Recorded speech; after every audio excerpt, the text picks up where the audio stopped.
सब network crime world को subscribe करें, बेल आइकन दबाएं और अपडेट पाएं।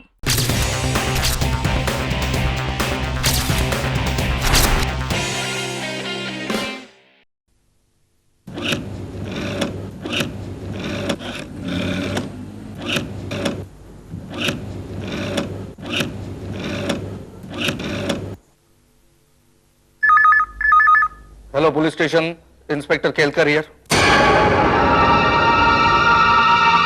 यहाँ एक हादसा हो गया है और इस हादसे के शिकार हुए हैं राजेंद्र चौहान। हाँ, कौन? अच्छा, आप पता बताइए। हाँ हाँ हाँ, अच्छा, आप कौन? दीपक अवस्थी। अच्छा, ठीक है, हम लोग आ रहे हैं।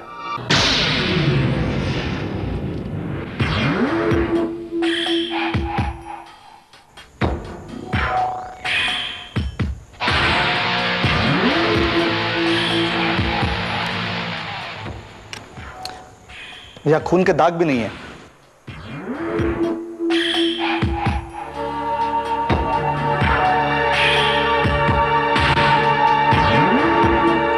फोटोग्राफर, ये लाश के फोटोग्राफ्स ले लेना।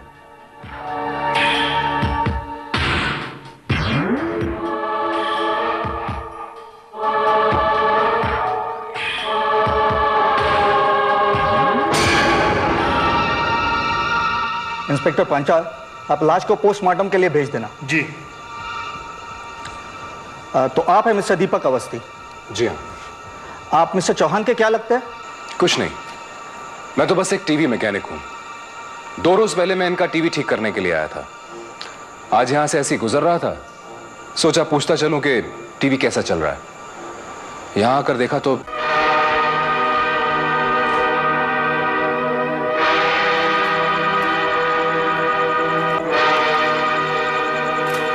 लगता है टीवी फिर से खराब हुआ होगा और मिस्टर चौहान उसे खुद ठीक करने की कोशिश कर रहे थे। ये स्क्रू ड्राइवर, ये स्क्रूज, लगता है कहीं किधर कुछ शॉर्ट हुआ होगा। लगता तो ऐसे ही है। हालांकि मैंने उनसे कहा भी था, इस स्क्रू ड्राइवर को फेंक दीजिए, मगर होनी को कौन टाल सकता है। एक बात मेरी समझ में नहीं आ रही है कि जब पहली बार टीवी खराब हुआ था तो उसे ठीक करने के लिए उन्होंने आपको बुलाया था, तो दूसरी बार उन्हें ये टीवी खुद खोलने की क्या सूझी? आज वर्ल्ड कप का फाइनल मैच था, शायद इसलिए। उन्हें क्रिकेट देखने का बहुत शौक था। उन्होंने मुझसे पहले ही कह दिया था कि वर्ल्ड कप मैचेस शुरू होने से पहले टीवी ठीक हो जाना चाहिए। बराबर है, अक्सर टीवी के पागलपन में ये क्रिकेट के लोग कुछ भी कर देते हैं। अब वैसे मिस्टर चौहान अकेले रहते थे क्या? जी नहीं, उनकी पत्नी उनके साथ रहती है। मगर जब मैं यहाँ आया तो आई वाज सरप्राइज्ड, न वो थी और ना ही उनकी मेड सर्वेंट। अरे, उनकी वाइफ को तो यहाँ होना चाहिए था, क्योंकि मिस्टर चौहान को इस हालत में देखकर मुझे ठीक नहीं लगता कि उन्हें अकेला छोड़कर जाना कुछ ठीक था। तो वैसे उनके आपसी ताल्लुकात कैसे थे? आमतौर पर जैसे होते हैं वैसे। मैं एक आध बार यहां आया था। एक बात मैं कहना चाहूंगा इंस्पेक्टर साहब, ये मिस्टर चौहान शायद अपनी अपाहिज होने की वजह से सारी फ्रस्ट्रेशंस मिसेस चौहान पर उतारते थे, काफी जुल्म करते थे उन पर, और वो बेचारी चुपचाप सहती रहती थी। एक दिन जब मैं यहां आया तो सपना, अरे कहां मर गई? कूड़ेदान बना रखा सारे घर को, एक चीज जगह पर नहीं मिलती है। अरे कितनी बार कहा कि कोई भी काम सलीके से क्या करो, लेकिन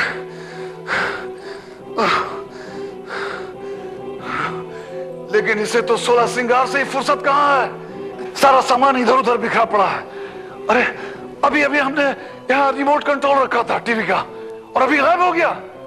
ओफो, वही रखा है तो वहीं पे होगा, और कहाँ जा सकता है? तो मैं अंधा हूं ना, मुझे तो कुछ दिखाई नहीं देता। सारा सामान देख इधर उधर बिखरा पड़ा है।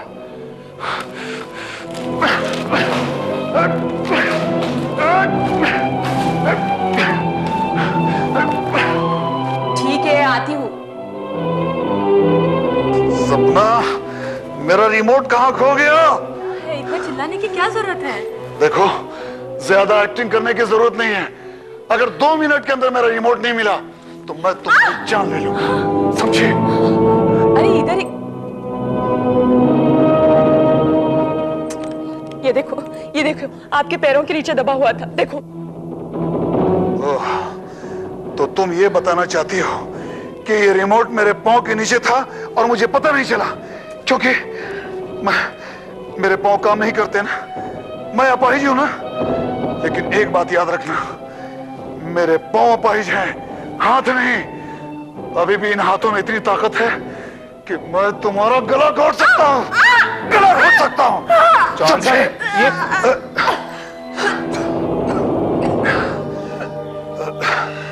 कुछ नहीं।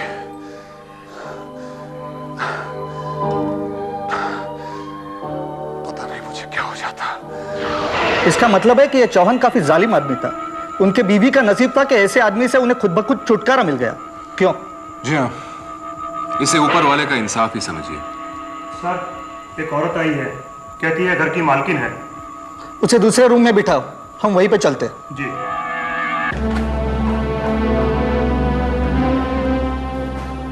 तो आप है मिसेस सपना चौहान?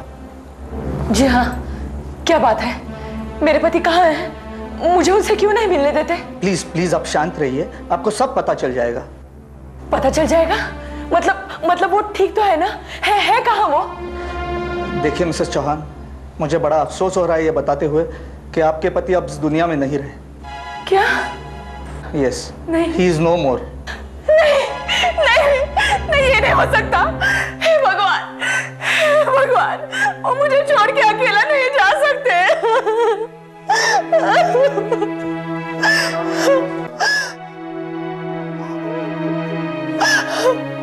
इंस्पेक्टर साहब, अगर मुझे पता होता कि उस छोटे से झगड़े का नतीजा ये होने वाला है, तो मैं कभी उनके साथ झगड़ा नहीं करती। मतलब आपका जाने के पहले उनके साथ कुछ झगड़ा हुआ था? जी हाँ, हमेशा की तरह छोटी सी बात को लेकर बाजार जाने के लिए तैयार होकर निकल ही रही थी कि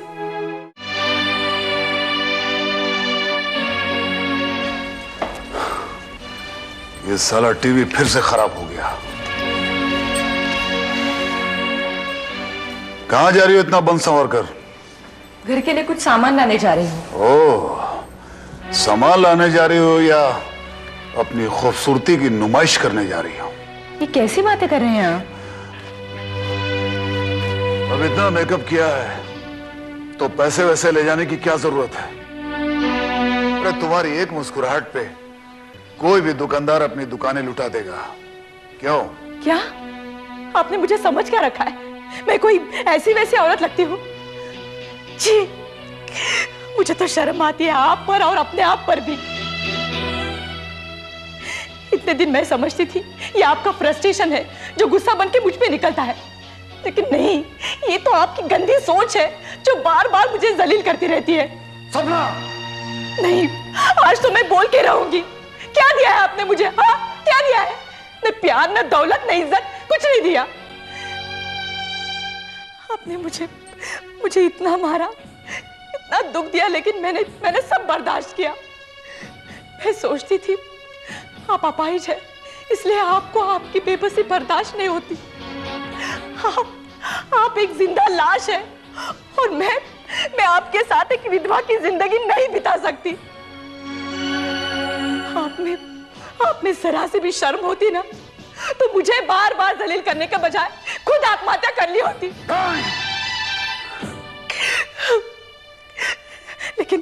लेकिन आज मैं जा रही हूँ, तुम्हें छोड़ के हमेशा हमेशा के लिए जा रही हूँ मैं। मुझे क्या पता था मेरे पति सचमुच मुझे अकेला छोड़ के चले जाएंगे, वो भी अचानक। मिसेस चौहान, हादसे यूं ही अचानक ही हो जाते हैं। हादसा? जी हाँ, उनकी मौत इलेक्ट्रिक का शॉक लगकर हुई है। क्या मैं अंदर आ सकता हूं सर? आइए पंडित चक्रधारी। कैसे आना हुआ? सर, मैं एक विशेष समाचार लेकर आपके पास आया हूं। आपको याद है सर, एक व्यक्ति राजेंद्र चौहान 2 साल पहले हमारे यहां आए थे और उन्होंने 40 लाख रुपए का बीमा करवाया था, और 1 साल उपरांत उनकी एक दुर्घटना में मरते मरते जान बची थी। याद है, सर, आज समाचार ये छपा है कि उनकी मृत्यु हो चुकी है और पुलिस का यह कहना है कि एक दुर्घटना है और उनकी मृत्यु बिजली का झटका लगने से हुई है। मुझे इस पर विश्वास नहीं है। मैं इसकी छानबीन करना चाह रहा हूं सर। सर, यदि आप आदेश दें तो मैं कंपनी के 40 लाख रुपए बचाना चाहूंगा। Sure, why not, go ahead. जी नमस्कार। चक्रधारी, पंडित चक्रधारी, बीमा कंपनी से आया हूं आपके पति की मृत्यु पर शोक प्रकट करने। मुझे अंदर आने की अनुमति है? जी, आइए। धन्यवाद। श्रीमती चौहान, पुलिस निरीक्षक महोदय ने मुझे बताया कि आपके पति की मृत्यु बिजली का झटका लगने से हुई। जी हाँ, ठीक बताया इन्होंने। बड़े दुख की बात है। निरीक्षक महोदय ने मुझे यह भी बताया कि श्री चौहान की मृत्यु क्रिकेट के कारण हुई। वास्तव में यह क्रिकेट खेल ही ऐसा है। क्यों महोदय? वैसे निरीक्षक महोदय, क्या यह टीवी पूरा खुला पड़ा था? नहीं नहीं, सिर्फ इसका कवर खुला हुआ था और स्क्रू ड्राइवर और स्क्रूज यहाँ वहां बिखरे हुए थे और हाँ, उनकी बॉडी भी यहीं पर पड़ी थी। श्रीमती चौहान, क्या यह चक्रासन श्री चौहान का ही है? यू मीन ये व्हीलचेयर? जी हाँ, जी हाँ, जी हाँ। आपकी अनुमति हो तो मैं इस पर बैठकर देख सकता हूं। निरीक्षक महोदय, बाय द वे, आपने उंगलियों के निशान तो नहीं लिए होंगे ना? बिल्कुल ठीक। अनुमति है? जी। धन्यवाद।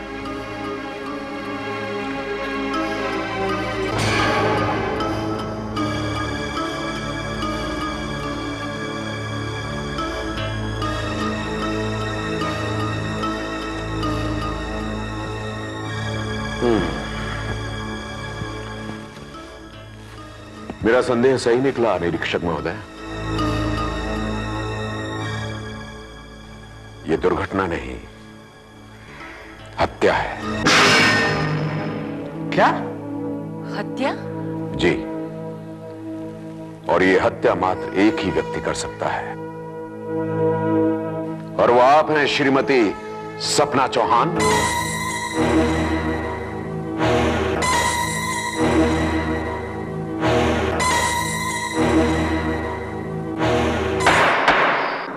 Order please.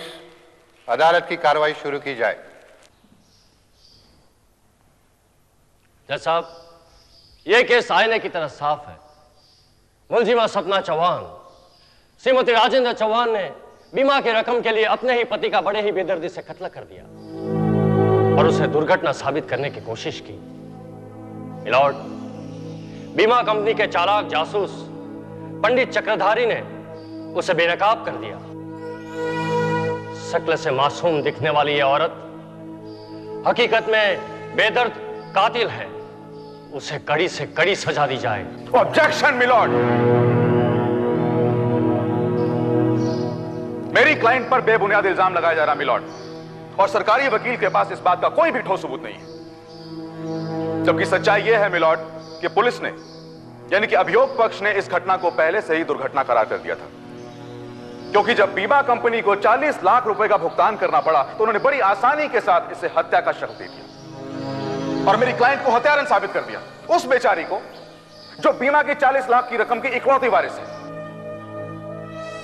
इस सारी बात का मकसद सिर्फ एक है मिलॉर्ड, कि बीमा कंपनी को 40 लाख रुपए का भुगतान ना करना पड़े, इसके अलावा कुछ भी नहीं। Objection milord.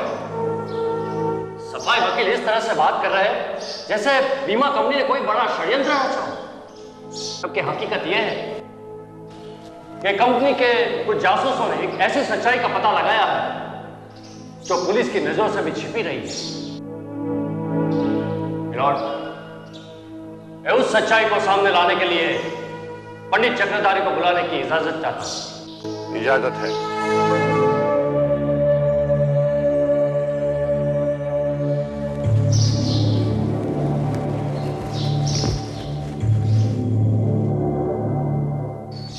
पंडित चक्रधारी जी, क्या आप अदालत को बताएंगे कि आपने ये कैसे सोच लिया कि ये दुर्घटना नहीं बल्कि कत्ल है? अवश्य बताएंगे अधिवक्ता महोदय, किंतु इस कटघरे में खड़े रहकर अपनी बात कहने की बजाय हम न्यायाधीश महोदय से अनुरोध करना चाहेंगे, प्रार्थना करना चाहेंगे कि वे स्वयं घटनास्थल पर जाकर स्थिति का पुनरावलोकन करें ताकि वास्तविकता को समझने में सुविधा हो सके।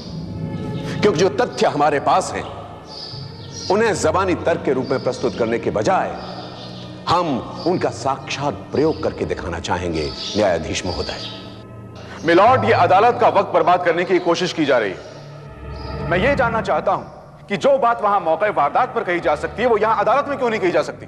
कही जा सकती है अधिवक्ता महोदय, कही जा सकती है, किंतु उसके लिए हमें इस न्यायालय में बहुत सारी वस्तुओं को लाना होगा और उन वस्तुओं को यहां तक लाने में उनकी मौलिकता पर प्रभाव पड़ सकता है, उन पर संदेह किया जा सकता है।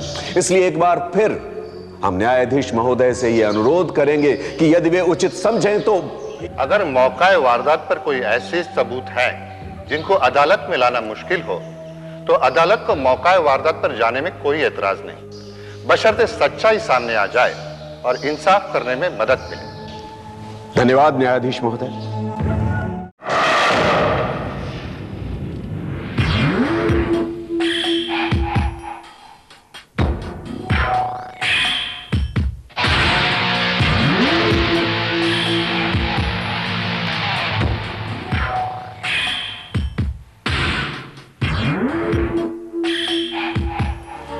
न्यायाधीश महोदय, श्री केलकर जिस चक्रासन पर बैठे हैं इसी पर स्वर्गीय श्री चौहान बैठा करते थे।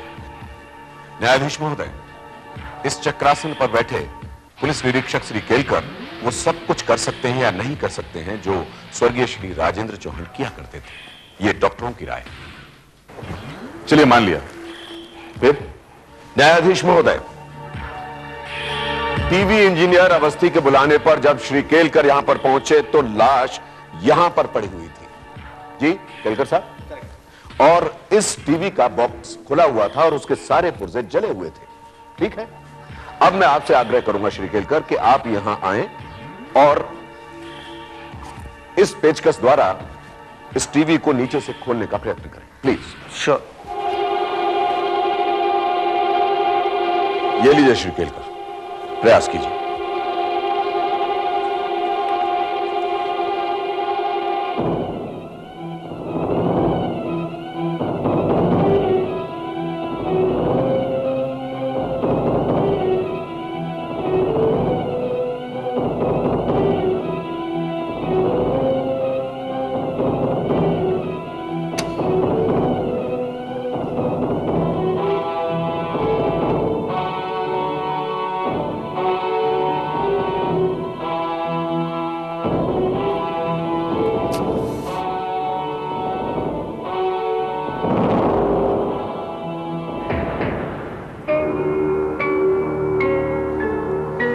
देखा आपने न्यायाधीश महोदय, कितना प्रयत्न कर रहे हैं केलकर साहब, लेकिन यह बॉक्स इनसे नहीं खोल पा रहा है।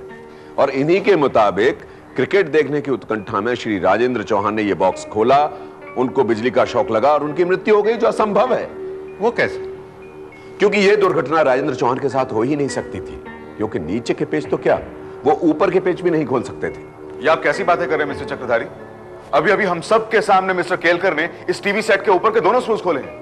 वो इसलिए बनर्जी महोदय कि केलकर साहब के पास पेचकस है, लेकिन क्या आप मुझे ये बताने का कष्ट करेंगे कि श्री चौहान के पास वो पेचकस कहां से आया, जबकि वो डिब्बा जिसमें पेचकस आदि रखे जाते हैं अभी भी वही है जहां वो रखा होता था। न्यायाधीश महोदय, श्री राजेंद्र चौहान इस डिब्बे को नीचे उतार ही नहीं सकते थे, तो पेचकस प्राप्त करने का प्रश्न ही नहीं उठता। लेकिन बक्सा तो नीचे गिरा हुआ था। जी हां, वो इस बक्से को नीचे गिरा अवश्य सकते थे, क्योंकि उनके पास ये छड़ी हमेशा रहती थी। श्री केलकर, क्या आप आगे आकर इस छड़ी द्वारा इस डिब्बे को नीचे गिराने का प्रयत्न करेंगे? कृपया आइए, आइए, ये लीजिए छड़ी, प्रयास कीजिए।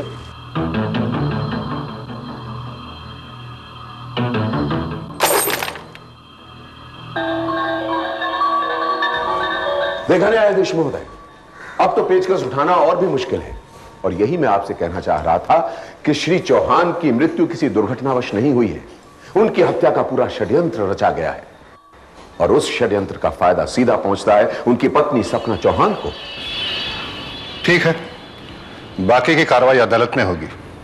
धन्यवाद न्यायाधीश महोदय। ये लड़की बेवकूफ है मिस्टर दीपक, अब भी अपना जुर्म कबूल करने से इनकार कर रही है, जबकि चक्रधारी यह साबित कर चुका है कि यह कत्ल है और वो यह भी साबित कर देगा कि कातिल सपना चौहान के अलावा और कोई नहीं हो सकता। हो सकता है, क्यों नहीं हो सकता? और कौन हो सकता है? भला राजेंद्र चौहान के कत्ल का मोटिव और किसके पास हो सकता है? मेरे पास। मैंने किया है चौहान का कत्ल।